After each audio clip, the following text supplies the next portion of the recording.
Детская литература, детские писатели. Нам слышится в этих сочетаниях что-то веселое, беззаботное и несерьезное. На самом деле многие русские классики, такие как Толстой, Блок, Мамин Сибиряк, Погорельский и многие другие, обращали внимание на то, что именно детская литература несет огромную воспитательную функцию и писали для детей. Но только в советской стране создание книги для детей становится государственным делом. И уже в 1919 году дается указание многим издательствам выпустить серию книг для детей, которая называется «Библиотека русских классиков для школ и самообразования» с подробными библиографическими комментариями. А в 1919 году открывается первый журнал для детей, который называется «Северное сияние», и редактором его становится Максим Горький, который считает, что ребенок должен быть всесторонне просвещен, у него должна быть воспитана непоколебимая вера в себя, в свои собственные способности.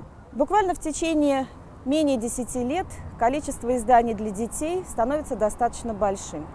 «Юный пионер», «Юный строитель», «Новый Робинзон», газета «Пионерская правда» и многие другие. Таких изданий для детей становится около 18. Общий тираж более 430 тысяч экземпляров.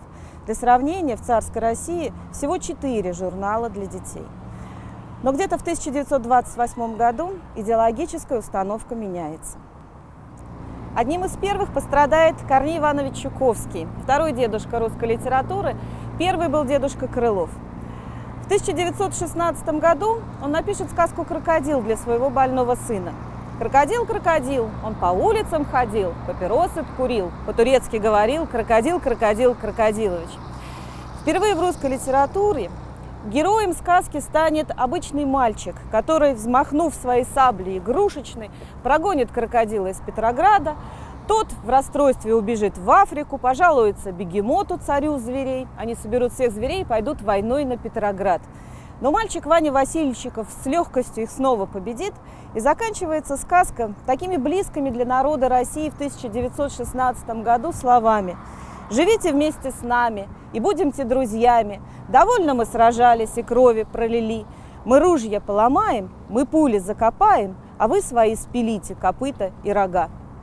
Эта сказка была очень популярна, и в 1920 году даже выпускается отдельное издание «Крокодила» и распространяется бесплатно по дошкольным учреждениям.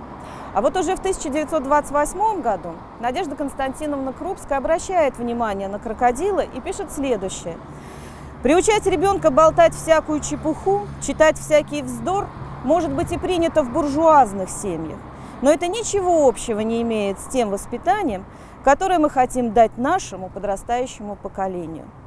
И с этого момента начинается травля Чуковского и его сказок. «Одеяло убежало, улетела простыня, и подушка, как лягушка, ускакала от меня. Что это, как не жалоба буржуя на экспроприацию его имущества?» — восклицает один из критиков. Родители пишут гневные статьи в газетах, в которых говорят, что у Чуковского и его соратников мы знаем книги, развивающие суеверие и страхи. Это «Бармалей» и «Мой Дадыр», восхваляющие мещанство и кулацкое накопление. Это «Муха-цукатуха», дающие неправильное представление о мире животных и насекомых. Это «Крокодил» и «Тараканище». Чуковский покается в том, что написал такие неправильные сказки, и даже пообещает написать сборник стихов для детей «Веселая колхозия».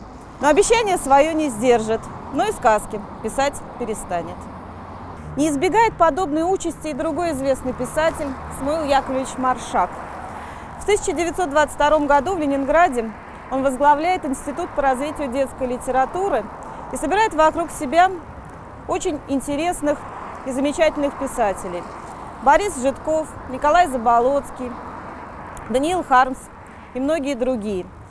Но обвинения в антисоветской агитации ему тоже не удалось избежать.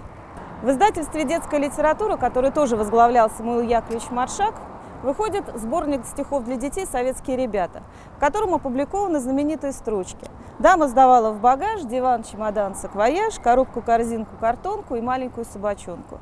В этих стихах увидели клевету на работу железных дорог Советского Союза. И через некоторое время было опубликовано следующее. Разоблачение его, Маршака, вредительской работы в детской литературе в настоящее время считается совершенно неотложной задачей. Сейчас назрела необходимость разоблачить этого симулянта и вредителя, не считаясь с его литературным авторитетом. По реке плывет кораблик. Он плывет издалека. На кораблике 4 очень храбрых моряка. У них ушки на макушке, у них длинные хвосты. И страшны им только кошки, ну да коты. Это стихотворение другого замечательного ленинградского поэта Даниила Хармса. Поэт Абериут, так он, наверное, более был знаменит в начале века.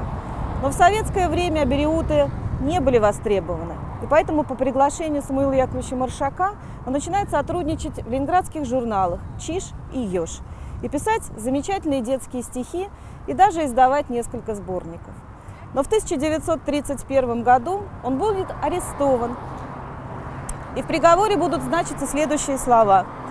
Он сочинял и протаскивал в детскую литературу политически враждебные идеи и установки, используя для этих целей детский сектор Ленонгиза. Он будет приговорен к ссылке, в которую он отправится, а потом вернется в Ленинград и попытается продолжить работу в детской литературе. Но в 1941 году он будет арестован повторно, и в самую страшную блокадную зиму 1942 года он умрет в психиатрическом отделении тюремной больницы Крестов. Страшно жить на этом свете, в нем отсутствует уют. Ветер воет на рассвете, волки зайчика грызут.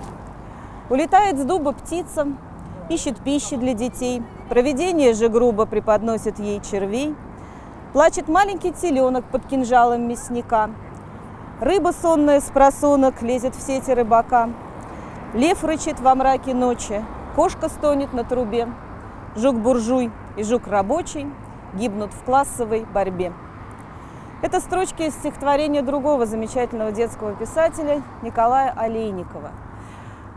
Доброволец Красной Армии, член партии, а потом редактор ленинградских журналов «Чиж» и «Еж». Тем не менее, в 1937 году он был арестован. И в приговоре одним из пунктов значилось «проводил вредительство на литературном фронте». И в 1937 году расстрел был приведен в исполнение. Детская литература, детские писатели. Нам слышится что-то веселое и несерьезное в этих сочетаниях. Казалось бы, но под какую политическую статью могут подпадать действия зайчиков и белочек в волшебном лесу? Оказывается, могут.